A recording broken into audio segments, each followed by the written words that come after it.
with another holiday just around the corner, Halloween.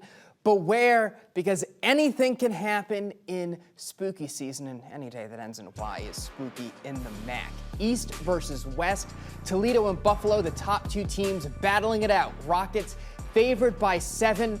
First quarter, Daquan Finn finds Jamal Turner, 26 yards for the score. Rockets on the board first. Second quarter, Finn keeps it himself. So far, so good, cruising to a 27 halftime lead. Out of the locker room, it's Finn again, using his feet again, diving in for his second rushing touchdown and a 27-10 lead. But no lead is safe.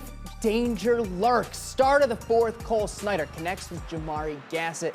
He's going 32 yards to the blue. Buffalo scores twice within 4 minutes. They pull within 3. It's the running of the Bulls. Full steam ahead. Ron Cook Jr., 30 yards for the lead and ultimately the win. Bulls snap the Rockets' 3-game win streak, 34-27. A complete collapse for Toledo. As the Bulls wave bye-bye to the Rockets, we say hello to BCSN's Britt Delbarba. Win streaks, undefeated records, and two of the top teams in the MAC coming together. It seemed like Toledo was in full control, but then it all fell apart in the fourth quarter when the Bulls put up 24 unanswered points to improve to 4-0 in the MAC while handing the Rockets their first conference loss.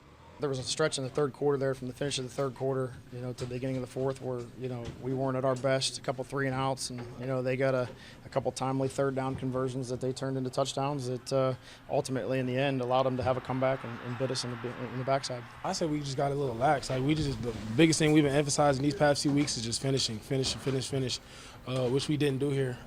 And we got to work on that going week in and week out. To get where we need to go, but it was nothing, no looks they didn't switch nothing up. It was just like we just got to finish on defense, mentally and physically. But they certainly started to pressure us a lot more in the third quarter, and throughout the second half. They're not a big pressure team leading up into our game, but some of the early downs, the P and 10s, and the second downs were heavy pressure. We made some plays, they got out of there, and sometimes we didn't make them. When you're playing against a heavy pressure defense, it's feast or famine sometimes, and we lived both worlds of that today. The road trip continues for the Rockets as they head to Eastern Michigan next week. Reporting from Buffalo, Britt Delbarba, BCSN.